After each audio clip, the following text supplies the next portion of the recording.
This is Rating Descending, where we watch IMDb's Worst 250 so you don't have to. My name is Abigail Ward. And I'm Michelle St. Clair. Yeehaw! And this week we watched VHS Viral. A Los Angeles police chase sends a fame-obsessed man on a wild ride to save his girlfriend from a cybernetic terror. Let's watch.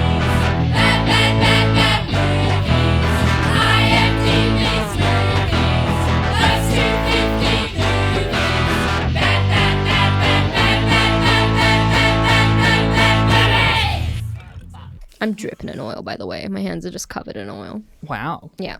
That's great. Greasy hands. But that's mostly because your pre-record ritual is to get it's to say a tub of oil would imply something therapeutic. But I what think it is, more like a bubbling vat. Yeah, it is to harken back to our Jason Takes Manhattan episode, a loose barrel, but of I feel oil. like you're just smiling because you got to say harken back, like I just brought you. I was smiling thinking of loose barrels. I just want to say I don't like that you're trying to imply that I'm the only person that does that here.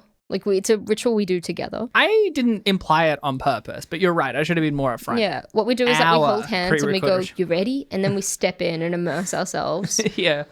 I always, for me, the scariest part is when you first plunge, because I'm not sure if you guys at home are aware. The first plunge is scary. It's scary. And the reason it's scary is that if you plunge, the pleasure is so good that a lot of people don't remember to come back out and breathe. Yeah. So you just get lost in the oil. You get into a really hot bath and it's the temperature that you want, but when you put that first foot into the bath, it really hurts because your foot is I don't know what the science is around it and there's no way of knowing, but it's like your foot is really tender and really sensitive to the heat, but you know that the rest of your body will be fine. It's just your feet that are a problem. So you get in really slowly and it hurts, but you know it won't hurt soon and it's pleasurable, but in a painful way. That's what the first plunge is. Yeah. Anyway, I'm covered in oil still. What were you going to say? Sometimes it's easy to get bummed out about the podcast, and that's because, we're making a public thing, and sometimes people say mean things, and I'm someone who's sensitive, and I get stuck in my own head, and I'm like, maybe the thing we're making is not very nice. And then I think about some of the nice things that people have said, and that's good. And then literally while I was thinking about that, I saw we got an email. We got an email. And it is to be read out. So let me read it out to you. Last week, while listening to your review of The Last Thing He Wanted, I recall Abigail mentioning how she hated the use of Have Gun Will Travel, as that song featured in Stand By Me and was fucking epic. I agree that song is very special in my mind as linked to Stand By Me. When watching an episode of Riverdale, a show I only watch as a form of putting myself through pain, I saw how one episode ended with two male leads of the show on the run as Have Gun Will Travel played in the background. You wouldn't believe where they were walking as it played. It was the train tracks. Naturally, I fumed. Emphasis requested. I fumed as a show of such atrociously obnoxious quality would even dare to try and reference such a masterpiece. I was very angry. The tale I tell is one so that Abigail knows that I agree with her. Fuck 'em. That shit belongs to Stand By Me. I've recently started to read the book it's based of, and it's heavily implied that Gordy LaChance is a failed abortion. This fact isn't relevant to the email. It was just in my mind. Sincerely, friend of the podcast, Luke Anton. Thank you, Luke. Luke gets it. Oh my God. Totally it actually, gets it. Yeah, I'm so glad I can share this rage with someone. It's such a special film to me because I wanted to be Gordy LaChance, a failed abortion as well. But I just love that someone shares this particular niche hatred of a very silly, inane thing. It bothers me. I'm like, you can't take that from Stand By Me. That's Stand By Me's, okay? You're done. It's over. I didn't know the name of the song was actually Have Gun Will Travel. Have Gun Will Travel, it's a horse of man. It's from a TV show. Paladin, Paladin, where will you go? Paladin, Paladin, far, far from home. Yeah.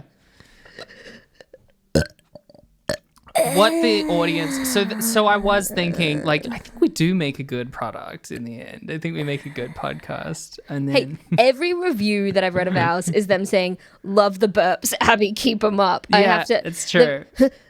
a lot of our reviews and emails reference the burps, including a very sweet one we got in February. Mentioned the burps as one of the best bits. Yeah. No, I thank you for that email, Luke. And by the way, I know you're a sensitive little baby, and that's okay. That's okay.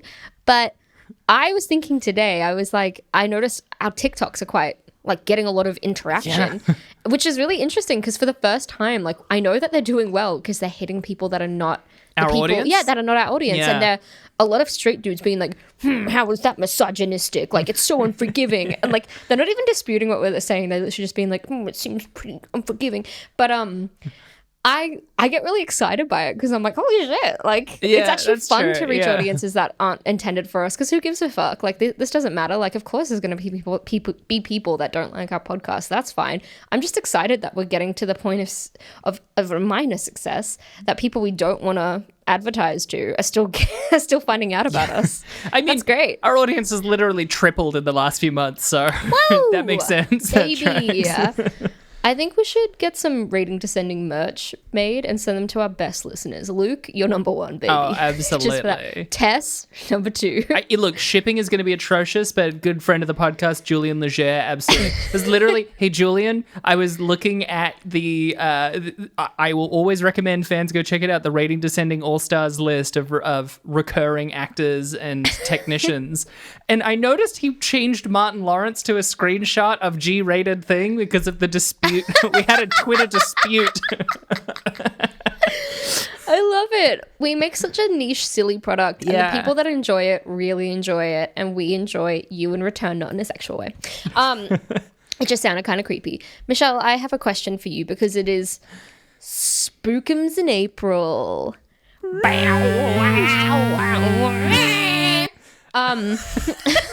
I need you to know so that you're not surprised is that instead of taking your audio from last time with the music, I'm just going to put the music under that.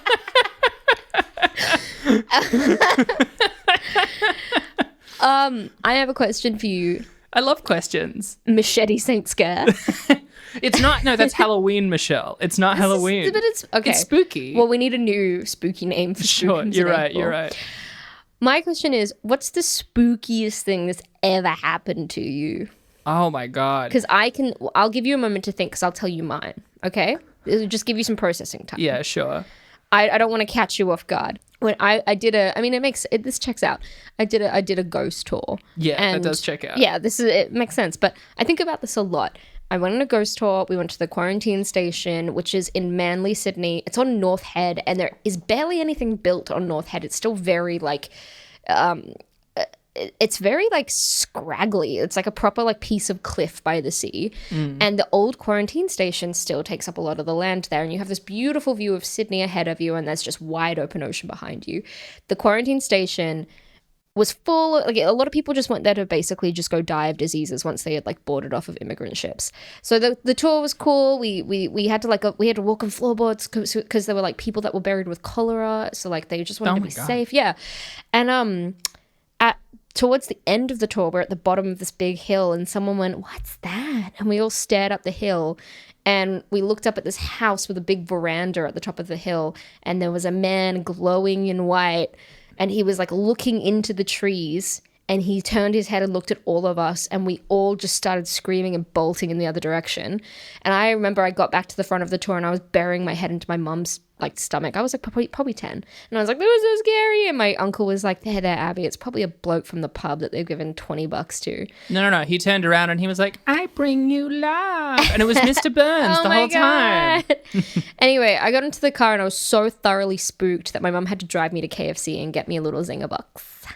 And that fixed everything. Had to. I have to say, sitting in the fluorescent light of KFC really just takes away any spooky feelings I was that you have. so scared that I had to have fried chicken and shit myself. And then vom in the back seat. KFC used to make me vom a lot as a kid. What's your spooky moment? Gosh, I mean, look, I don't think I've had that many like paranormal or supernatural experiences, right? I think. By the way, I don't think that was paranormal. I think they definitely paid to do, but it spooked me. For sure. Part of that, I think, is a lot of the time people have these supernatural experiences, like they're communal experiences with like people that you know and love you in return. And I just didn't have that for a really long time. So, you know, you need like friends to experience it with. And I also think, you know, a lot of them happen like outside of your home. Mm-hmm. And I didn't live in a haunted area, and I didn't really leave my home. So I haven't had that many paranormal things happen. But certainly I've had a lot of things that are scary happen. Like when I had my first day teaching, and on the way, I shit my pants. It was pretty spooky. That was definitely spooky. I was pretty scared. A spirit overtook you. It really felt like that in the moment. Wow. Yeah. Literally nothing actually spooky has happened to you. Not even a small thing. Like you didn't get like a chill up your back one day. I mean, if the question is, have I ever had a chill in my back? Then the answer is yes. I have sometimes had a chill in my back. You've never been spooked. I've never had a chill in my back and gone, a ghost! Mm-hmm. You know, I've been like, oh, got the shivers. I don't think I've had a haunting. I don't think I've had a haunting. Let alone of Bly Manor, Netflix, right? Nice. Let alone of Hill House. That's the other one, right? Well, that's very disappointing, Michelle. Hey, you didn't tell me, and then I was meant to come prepared. I in the moment. I gave you a good 5-minute story moment for you to think up something. And the good. whole time I was like, come on, surely. I've done things like camp in the woods at night. Surely one of those was spooky. I feel like I get spooked all the time. Oh, I get startled a lot. I get like... But not startled. I go like, spooked. ooh, that's spooky. Okay. Like at nighttime, I'm like, that's spooky. You know, when it's like dark, I'm like, ooh, that's spooky. Remember how you told me that when you were like 18, your mum brought over this dude called Fantastic, and he like appeared in the doorway and freaked the shit out of you. So what? Actually, that was really funny because I'm pretty sure we were watching Scream. This was when I was a little older, so I had friends. We were watching Scream, but I was still living at my mum's. I had like a lounge room that had like a sliding door to the side, so it was all accessible from the front. And we were all just like watching this, you know, a little funny but genuinely quite scary movie, and we're like halfway through it was starting to get scarier, and then we hear this like tapping on the sliding door, but we had the blinds down so we couldn't see what it was. And it's like, oh my god, what is it? And I like walk over and everyone's like, what is that? And I like peer behind the sliding door, and it's like pure darkness, and then all I see is teeth, and then next to the teeth my mum's face comes charging towards the sliding door. And then as I opened it, I realized the teeth was this man called Fantastic, who, because it was like 1 a.m, there's no street lights, and he had very dark skin. I just couldn't see him, nor could I see my mum until she got closer. So it was and then my mum had brought, maybe I'll cut this out, my mum had brought home someone who was like 15 years younger. It's just this guy named Fantastic. Was she getting lucky? I have no idea. Hope she was. Certainly, I think it's more likely that she was very drunk and he was a nice man who was taking her home. Oh, God bless your mom. See, that's spooky. That's a fun spooky. It's pretty spooky. That's pretty spooky. But it turns out it was Speaking of spookies. You got this. No, you got this. Come on, we have so much energy. Speaking of spookies. Oh, wow. I love Oh, my God. This week we watched VHS Viral. The whole thing that I said last week when I pitched to you Spookums in April was, man, last time we had these 2010s horrors. They were like dull in a way that's like hard to pump up into a podcast. So let's add a little flavor to them. And then I watched this and I'm like, we're fine. This is insane. So much flavor. I watched this last night in bed, and I had a really tough day yesterday. Like I got into bed and I was feeling really low, and I just had a big cry, and I don't know why, but I really needed it. But I had such a big cry, like my eyes were puffy, and I was just like, oh, I feel so like low and hopeless, and I was like, gotta watch this movie. And it made me feel so much better. Like, I'm just calling it VHS Viral cured my depression, all right? I mean, that is why we do the podcast, is that honestly, both of us just love bad movies. Yeah, like because I put it on not expecting much, because I thought it would be some drab, like, again, late 2000s, like there's a family in a house and they're getting haunted, some like ghost dimension shit. Yeah. And I put it on and it was just balls to the walls from the beginning. And it was so hammy and over the top. Oh my God, yeah. I couldn't tear my eyes away. Like, I was so tired and sad, but I was lying there on my side in bed, just grinning at my computer screen like an idiot for like half an hour. I was like, Claude, come see this. I thoroughly enjoyed myself with this one. My only qualm, right, to say up front was that Your only qualm? my only major like qualm with the viewing experience was that we actually had both tried to watch this days ago during like what now might either be a bonus episode or a lost episode. Time will tell what we can salvage. Yeah. But we were meant to watch it, and then we kept having these technical issues. And for me, it was manifesting in the copy that I had kept like having weird playback problems. But Abby, you've seen it. You know, it just looks like that. It does a lot of like intentionally jumping janky, and glitchy. cutting, You know, like you've run a tape over a magnet and like stomped on it and stuff. So I'm like, is this intentional or is it unintentional? I'm like cross-referencing it with another copy like on my laptop at the same time, so I can be like, okay, that's not intentional. Okay, right. Fix that. Okay, is that one? No, it's not. Okay. And then we also had the segment that had no subtitles. Yeah. There's a bit in the film, listeners, that is it's a Spanish. Like set in Spain. Set in Spain, Spanish. Oh, actually, I think it's set in Mexico. There's a lot of this film that has either they go to like Tijuana, either Mexican influence or is in Mexico. But that one, when I looked it up, because I had to double check, I'm like, why is there no subtitles? Is that intentional? Is that a mistake? What's happening? It said it was in Madrid. Okay. Yeah. There's a Spanish segment where like. We'll talk about it later. But we'll come back to it. It was like a 20-minute bit, yeah, and it had no subtitles. Yeah. So you just had to. Luckily, I have to say to its credit, I could kind of figure out everything that was happening without needing to know what they were saying. So that's something. And look, I'm telling you right now, like this is the where you see the end of the story, and then it's going to be 2 weeks earlier until we get to it. That's actually the reason there's no subtitles. Not our fault. Entirely the movie. Oh, okay. I'll come back to it. Amazing. This film is a bit of a headache because it's a compilation. It's an anthology film where like there's little movies within one framework. Like there's a long story that ties it. The framing together. story. And then there's 3 separate stories within that. Out of the 3, Michelle, and we'll go through them because I thought, why not replicate what you did in movie 43? And there's not as many to do. But we can at least envious. Just go through the 3 of them. As someone who was entirely, my spirit was broken by doing the notes for movie 43. We were delirious doing the episode. I was like, fucking hell, it's been like an hour and a half. We gotta wrap this up. Yeah, like that episode is actually not our longest episode, but it's our longest recording, and we were like sweating. Spiritually, it was our longest episode. Yeah, I'm so envious at how few there are to do. Yeah, I expected far worse, but yeah, not too much research. You're gonna ask me what my favorite is? What's your favorite? What's the criteria when you say favorite? Am I being genuine? What do I think is the best one? No criteria. What's your favorite? My favorite has got to be the spooky cloak. You know, Dante the Great. Yeah. Nothing. I don't. It's going to be a long time in the podcast before something peaks. Spooky cloak. What if magician cloak was scary? My favorite was, and it was literally just for the performances rather than the plot. I liked Bonehead, like the skater one. Oh, just because I thought the two main guys were actually really fun to watch. What if skateboarders meet skeletons? Yeah, and they were really like kind of casual about it, being like, "Oh, dude, that's gross. Like, I should have popped him." Like. Well, that one showed the real hell, which is having to hang out with those with those skateboarders for like 20 minutes. That really felt like the scariest thing we've seen so far. I was like, get me out of here. They're like teenagers with a gun. That fucks me up. Anyway, I think we should just go through each of them just to explain what happens. We go into the overview bit. But the overview is what we're going to be talking about. Yeah, you know? Yeah.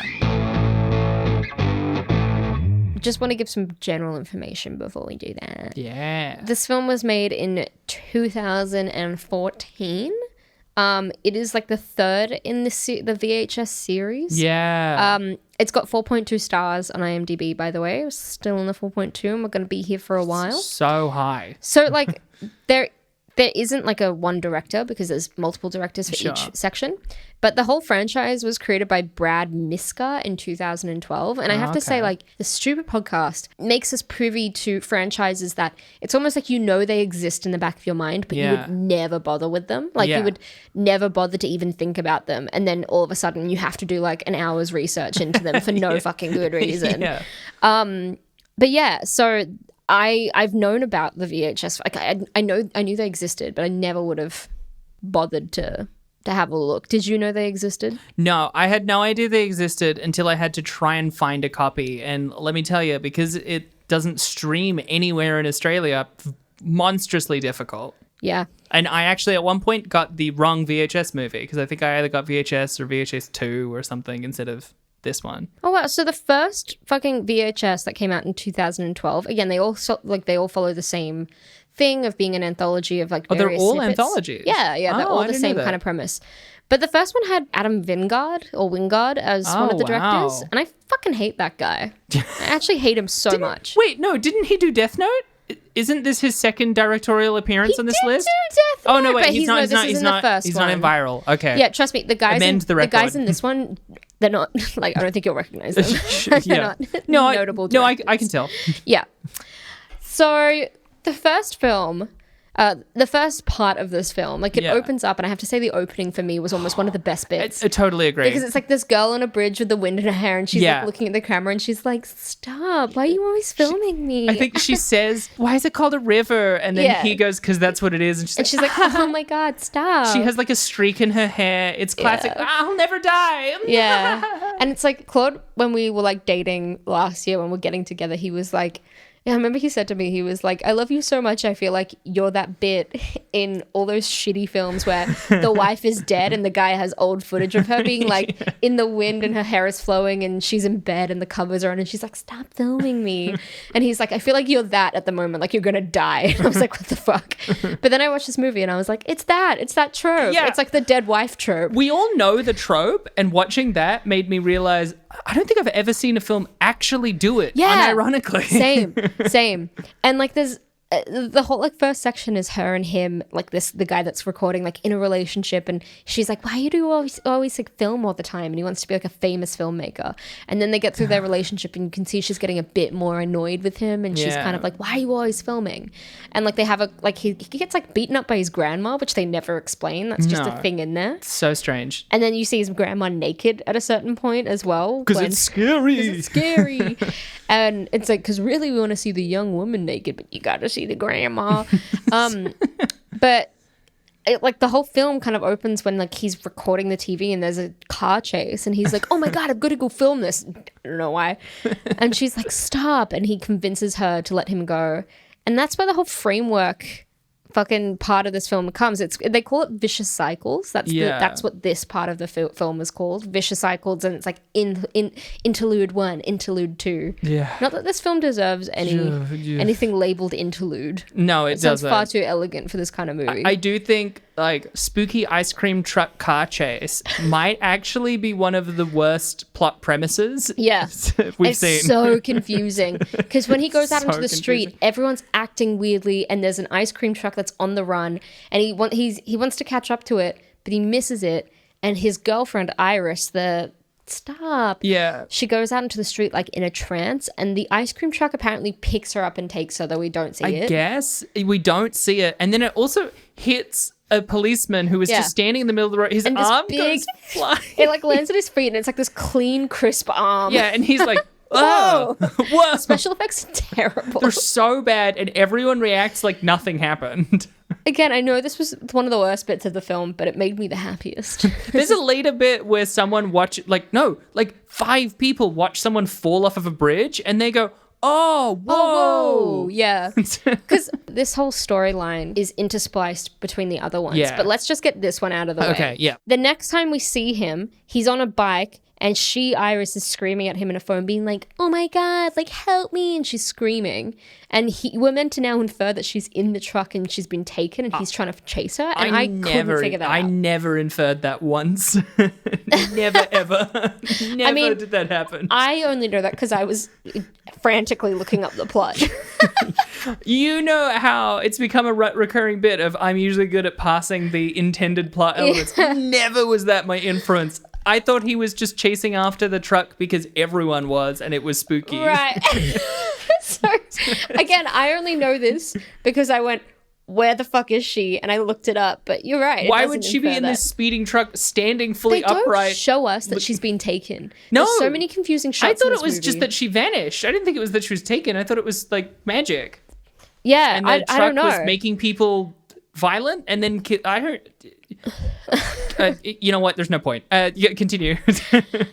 And then after some failed attempts at catching up to her throughout the movie, he manages to get to her at the end. Yeah. And he gets inside the truck, which is now empty and sitting in that river that they're talking about, where she's like, there isn't much in this river. It's sitting at the basin of this river. Yeah. And he opens the truck and she's on a screen and she starts like hitting her head against a wall, telling him to update some file. And when he does upload some file.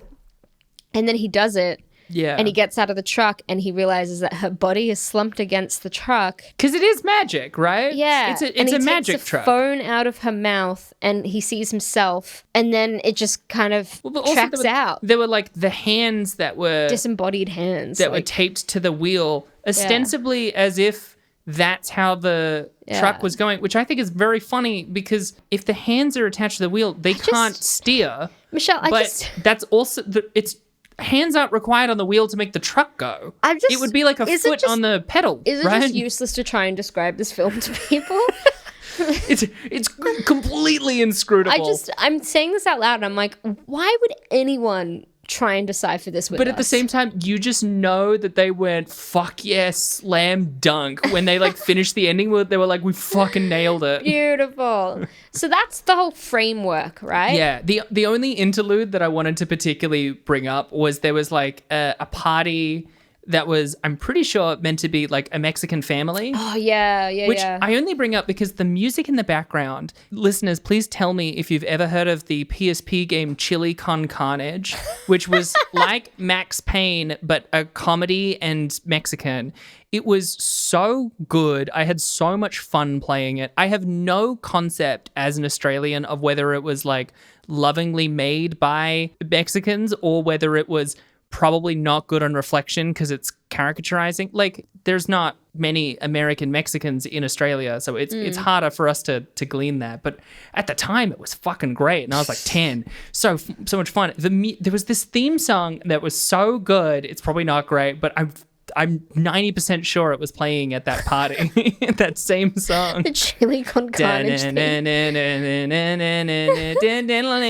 thought it was like a really good song. Like, I remember thinking, I was like, that song's a bop. Whatever was playing in the back. I think maybe it's also sampling the same thing. Right. Maybe. But it was great, even though that scene was complete gibberish. Oh, so yeah, like the rest of it. So that's like the, again, massive quotation marks framework. That's Vicious Cycles. But let's talk about... Who directed and starred in Vicious Cycles? I mean, I couldn't... Tell me. No one notable starred in it. Like, no one is interesting. So I didn't note down the cast, I'm afraid. So Vicious Cycles was directed by Marcel Sarmiento. Okay. Neat. And written by 3 people.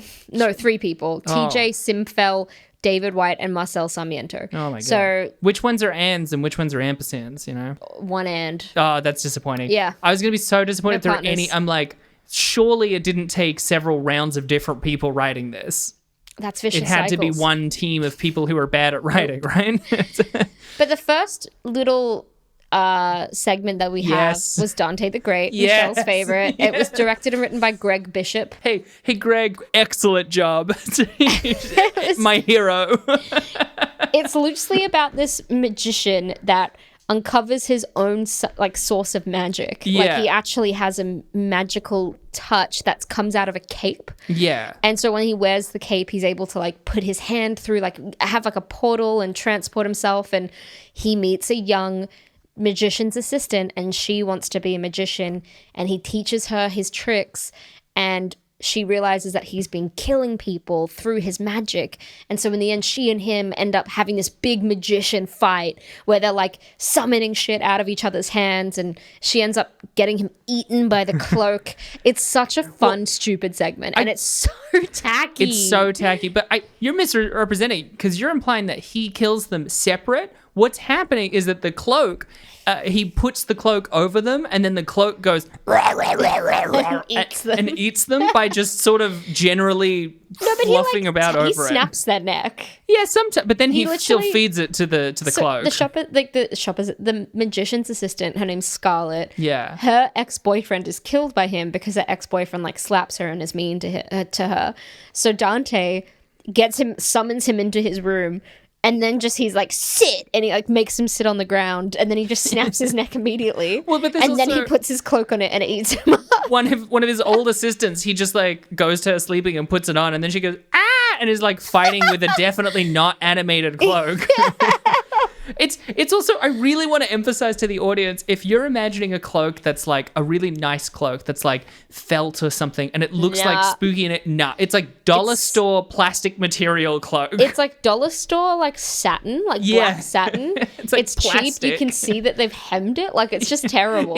It's such an aggressively ugly and cheap looking cloak, and to see this like man in a goatee in his like white shirt tucked in with this awful cloak being like, I'm Dante the Great. and it's like directed in this mockumentary style where they get like people to look like professors being like, Dante is not like a magician we've ever seen before. We don't know where he is today. Like, I actually, for one thing, I appreciated that because it was interesting, even if it made, there's no way for it to be spooky.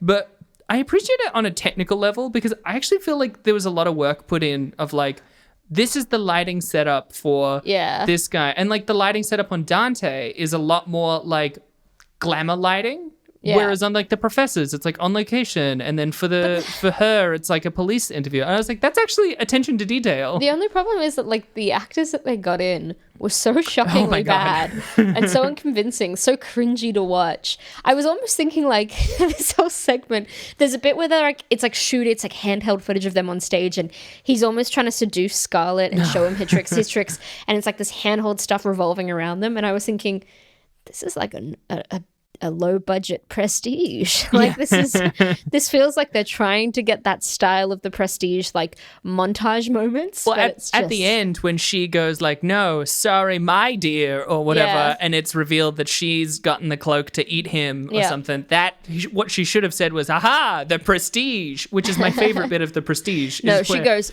first step is the promise. Next is the pledge. No. So you're remembering it all wrong, because at the end of the movie, when Michael Caine walks out of the darkness, he goes, aha, the Prestige. That's how I did it. It was me. I was magic. Just in case anyone hasn't seen it, that's not a spoiler. That doesn't happen.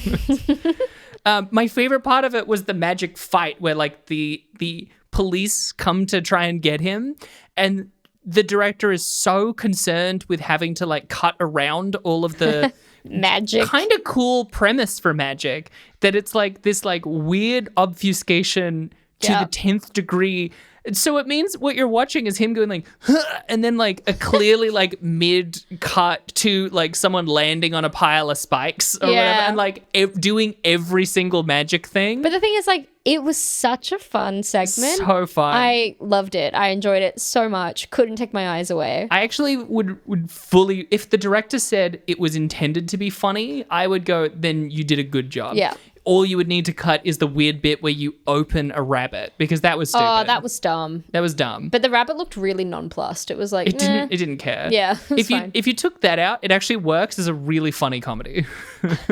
Oh, and then at the end where she's like, I'm putting the cloak away, she buries it, and then it's like behind her in a video, and she walks over to it, and then like what looks like the silhouette of the monsters from Scooby-Doo jumps out. Because she burns it and it comes back for her. Do you remember that bit in Ghostbusters 2 where there's that I don't know who plays her. I actually haven't seen it since I was a kid. I've only seen it once and I remember it so vividly. Sigourney Weaver. Sigourney Weaver is on the couch and that hand I didn't realize that's actually from Ghostbusters 1. Where a hand plunges out from the bottom of the couch? Yeah. Oh, fuck. That's genuinely scary. Yeah, it scared me so really much scary. as a kid. It terrified me. Because then it like comes all around, and then like the door opens and it's one of the watchdogs. Yeah. And it's like yelling, ooh, and it's going to possess her. That's scary. That's a scary bit of Ghostbusters. Scary bit of Ghostbusters. It's great. It's really great. Next segment. Okay. Which I don't know how I feel about this one. Yeah, fair. It's just so bizarre, but it's the Spanish one. Yeah. A man is working in his garage And his wife is like sleepily like, come to bed. And he's like, soon. And he opens up a portal in his garage that he's been working on, and a parallel him is staring back at him. They're filming each other, and they agree to swap places in each other's lives just for like 15 minutes. I think that's what they agree on. That's what I heard them say, 15 in Spanish. That's literally what it is. Just to get the subtitles out of the way, by the way, quickly. Yeah. We kept trying to like try different other subtitles and like none of them did this section. Notably, when he says like, shh, that's subtitled. When they say no, so that's subtitled. And so I looked it up, and I actually found a lot of other people complaining. On some platforms, like on some, I think Netflix in America has the subtitles for that section, but like the Blu-ray release and most streams of it, they just didn't subtitle it. There just isn't any subtitles. So weird. So that's why you did your it best. wasn't a technical mistake. You. It just I believe there you. just wasn't any. That's so weird. Because again, they subtitled the English in those sections. Yeah. Anyway. Yeah, continue on. So he swaps places and he goes into this other parallel. So there's a main guy and then there's the parallel guy. I think his name's Alfonso. Main Alfonso and parallel Alfonso. Yeah. Main Alfonso goes into parallel Alfonso's world and finds his wife awake having champagne with two strange men. And we hear fucking. We hear fucking because they're watching this weird film. And I think it's meant to be like the moaning is coming from the film, but the film is just these weird photos of like crosses. I thought it was like there's a sex party in the other room because that's why she has like a robe on. I think it's the movie that they're watching. Oh. And then in the center of the floor is a sack just bleeding onto the floor. Yeah. And they're just looking at it. They're just looking at it. They just sit there. There's like a full 5 minutes where we're just sitting with them looking at it. He starts to feel a bit uncomfortable. So when he tries to leave, a bit uncomfortable. When he tries to leave, the two guys track him down. They pull down their trousers, and out of their trousers comes an alien-like penis that he stabs. It's so clearly like a sock puppet. Yeah, like, it's a hand. It's a hand. It's like being like, and it's like a wrist it's like turning. gooey, and there's tufts of hair coming off of it. It's like because it's like a forearm size, so it's also like huge, so it's not scary. Yeah. The perspective also they should have used a different lens. Like on a technical perspective, they should have used a different lens because the problem is that it definitely doesn't look like it's coming from the guy's torso. It looks like it's coming from well behind him. And then he rushes back inside. He sees Marta and she's trying to chat to him. And when she tries to stop him, he just punches her in the face. What? Well, she also reveals her like crab vagina. Yeah, sorry, she does. She reveals her also demonic genitals. Yeah. And then when he just punches her in the face, it's such a weird hit. And he runs back into his parallel world and he finds, in the main world, parallel Alfonso has found Marta asleep and he tries to like get his evil genitalia out. His sock puppet penis. And she just stabs the shit out of him. So when main Alfonso gets back to his main world, parallel Alfonso has been attacked by Marta. Yeah. Parallel Alfonso goes to his demon Marta and puts his head on her demonic crotch, and main Alfonso cuts off the portal, so he's back in his own world. And he's been screwdrivered in the leg, he's bleeding, and he calls out for Marta, and she appears behind him covered in blood from fending off the evil Alfonso, and she stabs him. Because she thinks he's the evil Alfonso. And also demon Marta thinks that it's normal Alfonso, you know? So, whoa, makes you think, doesn't it? Really makes you think about sex and blood. I don't know which bit I love more. The bit where he, as you said, feels uncomfortable with the with the meat sack. So he runs outside and looks into the sky, and there's an Antichrist blimp. It's like he just sees in the sky a blimp with an upside down cross on it. Yeah. So evil. Oh, this is evil world. So it's not even just that they are fucked up. It's that this is a world of demon. The sock puppet dick is probably my favorite thing that I've ever seen in this whole podcast. It's pretty funny and not so scary. Good. Not scary. But it's just so good. When Marta comes to get normal Alfonso and she like opens in some kind of neat like creature work. I like it's like creature work. Well, it's like the way that it as a puppet like opens is kind of cool. But then it opens and it makes me go like, whoever directed this, have they ever seen a vagina before? Because do they know that vaginas aren't on the front of the human? They are, and they run all the way up your tummy. Because this is one big long slit. It feels a lot more like she has a belly button that's a demon. It's not It's not vaginal at Yeah, all. it's really on her like lower, like the navel. Like it's just It's not even close. it's like to her the vagina runs from the normal place that a vagina is to her belly button. That's where the vagina is. That's where this guy fucks his wife I mean- then goes, "Was that good?" And she goes, yeah. But that you saw how big those like sock puppet thingies are. So there's a lot of vagina it needs. Anyway, that was the second one. Yeah. Then we've got the third one. The third one, plot wise, is pretty shitty, but it's like it's a long fight sequence essentially. This is fully half of it is just hanging out with the most irritating skaters. There's like these two guys. They have a videographer who's like following them around. They want to get some cool shots of them skating. It's all like buddy. Well, I mean, the whole thing is all through like in-universe cameras. Yeah. I don't think we've even established that. But, yeah. Yeah, but this in particular is on like buddy cams and like helmet cameras. Yeah, and they're like skating around, and then the videographer's like, "Hey, there's a place in Tijuana that's really cool to skate at." So they go to fucking Mexico, and they bring like firecrackers and guns and joints because they're teenagers. They're surely all like they must be already just on the other side of Tijuana. Yeah, right. Like, and so they go to Tijuana to skate, and this creepy woman stands in the center of the skate park. they are so not fussed. They continue skating. They're like, "Whoa, who's this woman? Crazy." Are you a ninja?" I think they say at one point. Yeah, and the videographer goes up to her and she rips his arm off, and they all start freaking out. I wrote this down because I thought it was so funny. If anyone has seen one of Casey Frey's videos, it has the same intonation as one of the characters in that, because the guy gets his arm fully ripped off and the rest of them go, "Oh, what the fuck, dude?" And like that's the biggest reaction. And then a bunch of different demonic characters surface. Yeah. And it's the longest fight sequence ever of them beating the shit out of these guys. Because it's all helmet cam and body cam, it's also impossible to tell the physical nature of what's happening. And like, it's not worth describing the fight sequence, just that the two guys seem to get out alive at the end of it. Yeah, but the videographer is dead, and the other guy is dead. The one guy gets his arm ripped off, and then I think because he's like in oil, or their blood is oil, because then he gets set alight. Or is that the other guy? Like, "Oh my God, the blood fire." And then the blood sets on fire. And we're like, what? Fully alight. Yeah. And then the other guy I think he gets stabbed by the sword. There's a sword. There is a sword.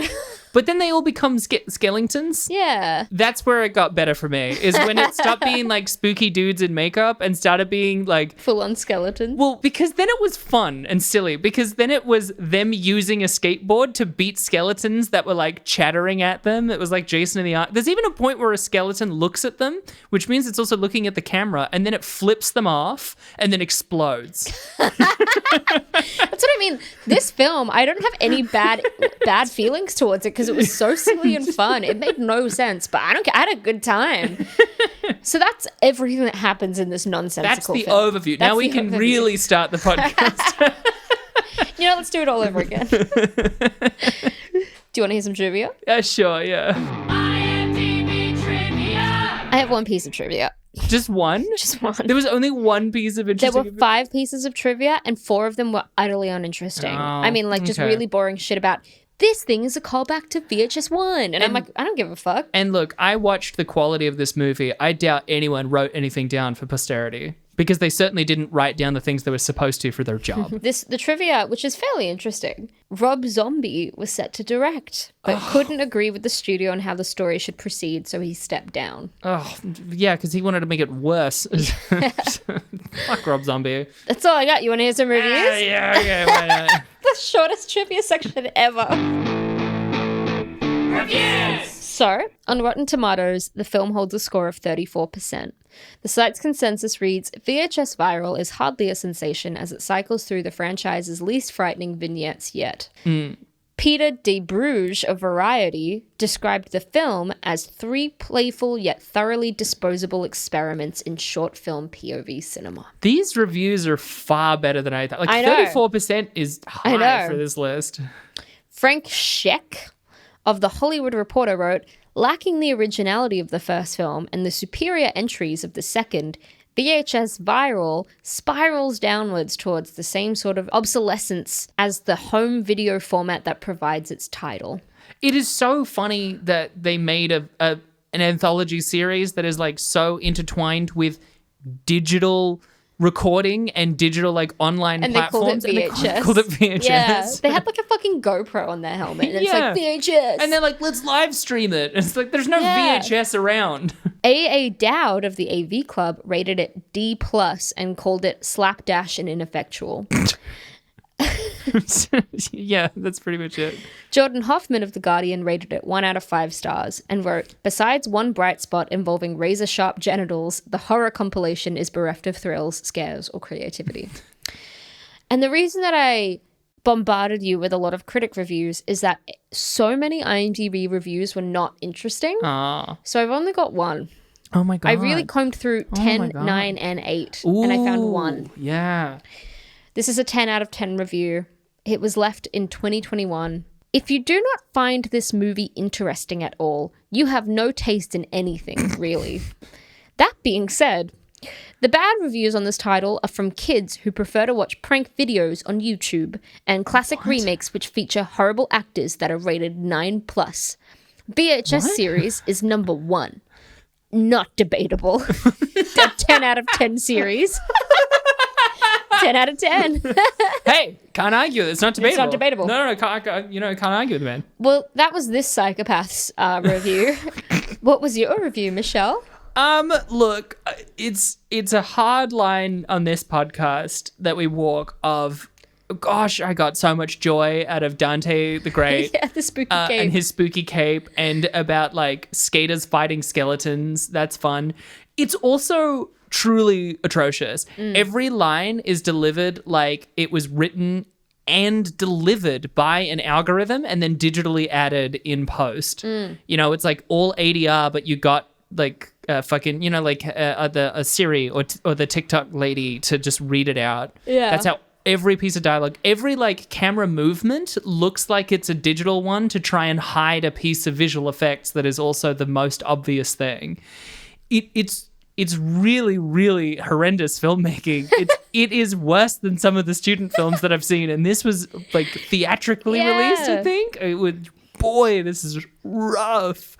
I'm gonna give it like 1.7. Fuck, maybe. that's lower than I thought. Well, because if 2 is it's like a movie, this is nothing like a movie. That's true. With the caveat that I would also heartily recommend it any day. Yeah. Except there was one interlude in the middle where the guy got stuck on the back. That was like gnarly in a way that was upsetting. Because I didn't even want to talk about it. Yeah, that was gross. Really, I didn't like that. Yeah, that was awful. If you could skip the middle interlude where the biker gets stuck on it, and then just watch the rest of it, hearty recommend 1.7. 1.7 hearty recommend. That's where we're at. Yeah. I really enjoyed this film. Again, I mean, I'm going on record. It cured my depression. I'm a happy woman now. But it genuinely, just from the insanely low quality of this film, brought me so much joy. Yeah. And I just loved how insane every premise was and how little it took itself seriously. Yeah. But even like I just don't know how much of that's intentional. Yeah, I know. The tone is confused in that. I think the vicious cycles bit took itself more seriously than every other bit. Seriously. But I thought the other bits were like, I thought like that last segment was really tongue in cheek about like the skaters. Because they were just joking all the time, you know? And like they were so unfazed by all the destruction around them. But like the middle segment as well with like just the creepy genitalia, it was silly and hammy. And then the Dante's cape bit was so silly. So funny. Apart from the framework, I thought every fucking little vignette was so funny and silly in its own way. Somehow this brought me joy. So I'm giving it a 4.5 out of 10, which is so much higher than it deserves. That is so high. It's actually wrong, but it is like objectively incorrect. My brain is melting. He's like, you do this for 2 years and this is what happens. The scale doesn't exist anymore. We're like not like we're going to be gibbering idiots by the end of this. We're gonna be not gonna even. I don't know if we'll be alive by the end of this, man. I just don't know what's gonna happen. Well, yeah, we'll be broadcasting from the fire wastes. Well, Michelle, that was VHS Viral. Guys, listeners, friends, foes. Foes? Yeah, enemies of the podcast. Who love to listen. Who love to listen. Don't forget to follow us on social media and say hi. We are on Twitter under Rate Descend Pod. We are on TikTok under Rating Descending. And you can email us at ratingdescending@gmail.com. We obviously love your emails. Luke, thank you so much for seeing my perspective. You hear me. We are kin. We are kindred spirits. Email us because we'll read them with our own eyeballs. Yeah. I mean, you can DM us, but emails are more likely I can like pin it and then I can remember it exists. You can't DM me. I'm engaged. Okay? Oh. Don't be sliding into my DMs. But you could also, if you would like, you can join us or follow us on our own social media. You can find me on both Twitter and Instagram at michelle.stclair. Or you can find me on Instagram under Abigail J. Wood. Nice. And also, pretty please, leave us a review on either Apple Podcasts or Spotify. It not only really helps, it also makes me feel great. Yeah, I read some of the reviews today and they were so sweet and charming. And thank you so much for the people that have dropped us a review. We appreciate it. I genuinely really appreciate it, and because it is really genuinely helpful. Yeah, it's sweet. And I'm glad that you all love my burps so much. Michelle, what are we watching next week? Next week, we are watching the 2020 remake of The Grudge. I'm glad it's Spookums in April. Abby, we're trying to get them excited. You can't sound that deflated. Spookums in April. There's music under it, so this is going to sound so awful. Hell yeah, audio medium, baby! Catch you there. Or otherwise, I'll have a grudge.